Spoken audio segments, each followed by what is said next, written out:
मृत्यु एक इंसान को दूसरे इंसान से अलग करती है। मृत्यु एक परिवार में हो सकता है, समाज में हो सकता है, देश में हो सकता है। वो जब होता है किसी के भी जीवन में, वो क्या होते हैं, वो इंसान उसके खमी खलता है, दुखी होता है। आज का पहले पार्ट में भी हम ऐसी चीज पाते हैं।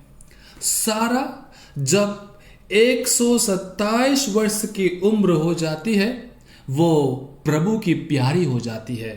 प्रभु उनको अपने पास बुलाते हैं, उनका देहांत हो जाता है। इब्राहिम, जिसके बारे में हम लोग कल सुने थे, जो विश्वास पिता है, क्या अपने पत्नी के मृत्यु पर रोते नहीं हो, दुखी नहीं होते हैं, मातम नहीं मनाते हैं? पहले पार्ट हमें विस्तार से बताते हैं। वो दुखी होते हैं, उन्होंने मातम भी मनाया क्योंकि वो इंसान थे और वो भी चाहते थे कि सारा उनके साथ रहे। इब्राहिम उम्र में बड़े थे, लेकिन ईश्वर ने सारा को पहले बुलाया।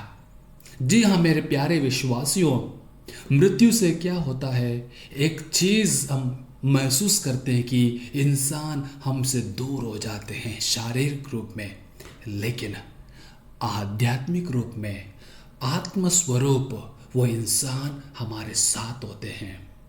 उतना ही नहीं, एक और स्वर्गदूत ईश्वर के पास जाते हैं हमारे लिए प्रार्थना करने के लिए। यह विश्वास आप में और मुझ में होना है। जैसे कि इब्राहिम मातम में ही जीवन नहीं बिताते हैं, दुखी ही नहीं रहते हैं, वो आगे बढ़ना चाहते हैं। जब इब्राहिम बहुत बूढ़ा हो चुके थे, वो चाहते थे कि अपने इज़हाक एक अच्छी पत्नी से शादी करें, अच्छे कन्या से शादी करें। और वो सबसे पुराने नौकर से कहता है, आप मेरे बेटे के लिए मेरे संबंधियों के पास जाओ, मेरे देश जाओ और वहां से एक पत्नी चुनोगे। देखिए, कोई भी इंसान दूसरों की बुराई नहीं चाहता, लेकिन भलाई। और एक पिता अपने बेटे की क्यों बुराई चाहेगा? क्या पाठ सीख सकते हैं आज का पहले पाठ से? दो चीजों को प्यारे भाई तथा बहनों, एक चीज वो है, हम सभी इंसान हैं, हम ईश्वर नहीं हैं। हमारे जीवन में दुख पीड़ाएं आते हैं और उन्हें हमें उजागर करना है, उनको सहना है। दूसरी बात, दूसरों की बुराई कभी नहीं सोचना, लेकिन भलाई सोचना, तभी आपको ईश्वर आशीष देगा।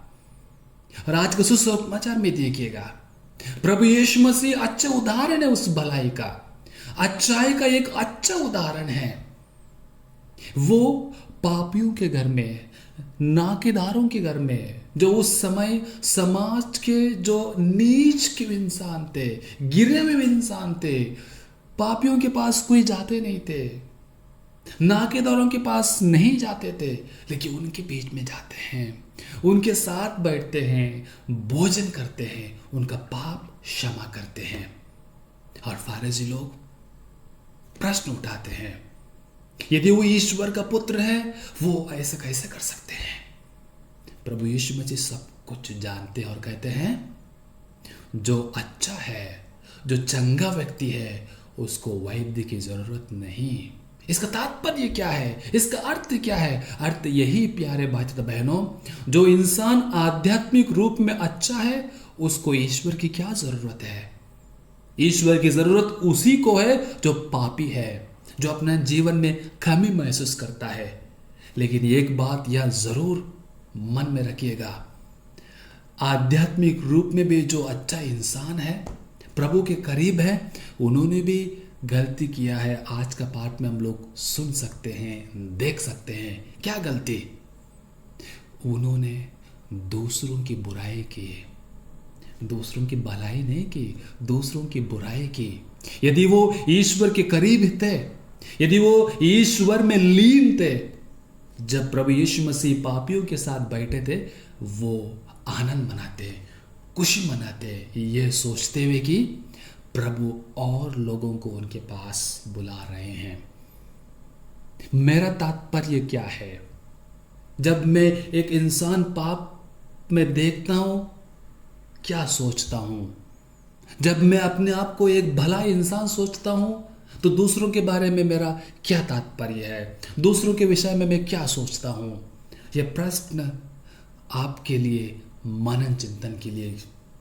यदि आप भी सोचते हैं हम ईश्वर के भक्त हैं, ईश्वर के करीब हैं, तो अपने जीवन में उजागर करिएगा, जीवन में दूसरों को दिखलाइएगा, तभी आपका जीवन सार्थक होगा, तभी आप ईश्वर के सच्चे पुत्र पुत्री कहलाएंगे। आमीन।